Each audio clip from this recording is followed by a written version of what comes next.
it's a Saturday morning in Aberystwyth, quite busy, and we're the supporters of the Yes campaign in the referendum that's coming up on March the 3rd.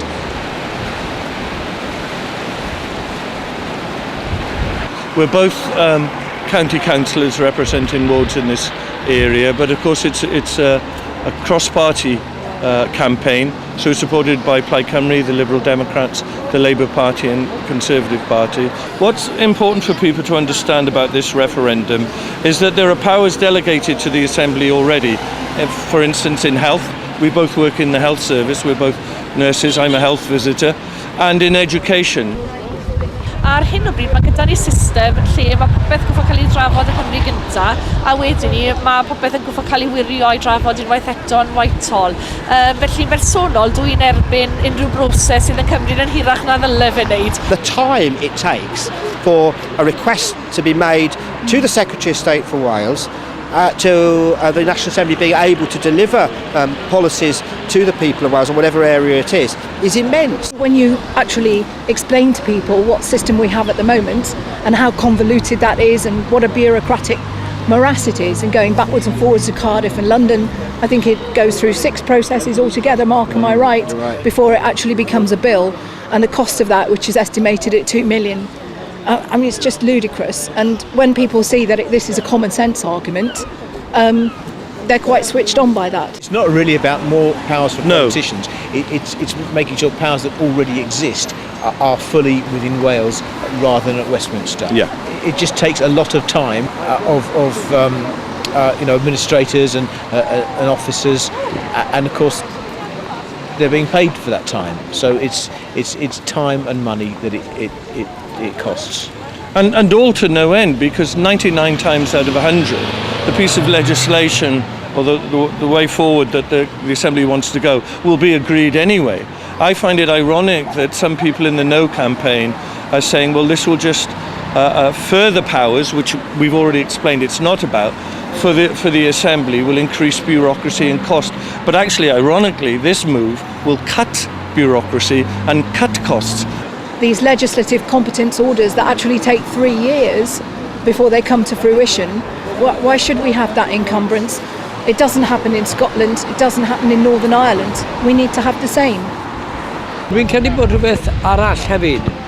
Bydd pleidlais Ie yn y referendum yma yn codi statws Cymru ymysg cenhedloedd Prydain, a mae hynny'n bwysig ynddo hynna. It'll make Wales an even more progressive country, a country that's not afraid to make its own decisions in relation to the various different policy areas that the Assembly is responsible for.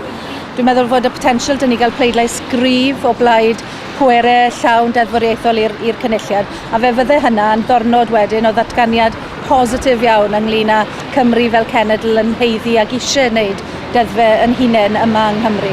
Felly mae'r cyfle iddi fod yn ddornod hanesyddol pwysig iawn.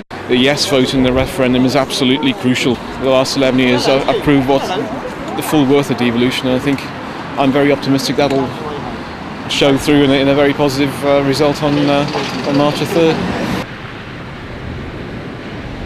Dwi'n ffyddiog bydd pobl ifanc yn gweld buddiannau pleidlais Ie, yn sicr maen nhw'n gweld buddiannau cynulliad a datganoli yng Nghymru ar hyn o bryd. This is about everybody. It's not about whether you were born and bred here, whether you've moved here. It's not about what political party you represent, because Lisa and I don't share the same party, but we share views on this, as do the Labour Party and Plaid Cymru. We're all united on this cause. Mae'n sicr bod yn bwysig I bawb, a dwi'n sylwi wrth siarad â pobl fan hyn bod yma, bod pobl sy'n siarad Cymraeg, pobl sy'n ddi-Gymraeg, pobl sy'n siarad gydag acenion Llundain a canolbarth Lloegr, at ei gilydd maen nhw I gyd o blaid i'r cynulliad gael yr hawl I basio I ddeddfe hunan. Both of us as county councillors represent in our wards people that have moved to Wales from England, and it's interesting how many of them are not only comfortable living in Wales because of the scenery and the culture and things like that, but they approve very much, a lot of them, of the way that we run things through the Assembly, particularly in the health and in education. A lot of people from England, in fact some indeed, that's the reason why they move here. I think it's a uniting thing. It's a thing that can unite the different parts of Wales, the different parties of Wales, as we see, we've got 4 or 5 different parties represented here this morning on the street stall. So it's very much a uniting campaign. I look at my grandparents' generation who were brought up in Montgomeryshire and Ngheredigion. Most of them had to leave Wales to find work. And I think for too long, Wales's biggest export has been our talent, our young people. And if we want to keep people in Wales and build a better country in terms of the economy, etc., more people owning businesses, then we've got to have the government that enables us to do that, give us the tools to do the job. Mae'r deddfa mae'n mynd i effeithio nghenedlaeth i, felly byddwn ni'n annog bob un, yn sicr y criw sy'n ar rhwng 19 a 25 oed, sy'n bosib mynd i aros fewn ar ddydd yr etholiad, sy'n annog bob un wan Jack i ddod allan y bwrw pleidlais ym Mwgwch Ie.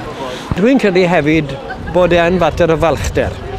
Bod e'n fater o weid bod yr hawl gyda ni yng Nghymru i gymryd cyfrifoldeb dros yn penderfyniadau ni'n hunain. Mae'r referendwm yn cael ei gynnal ar y 3 o Fawrth eleni, a dwi'n meddwl ni'n ddyletswydd arno mi gyd y ddyn draw i'n bethau pleidleisio a pleidleisio ie. Felly pleidleisiwch ie ar y 3 o Fawrth. We want a resounding yes from Ngheredigion so that Wales votes yes, absolutely.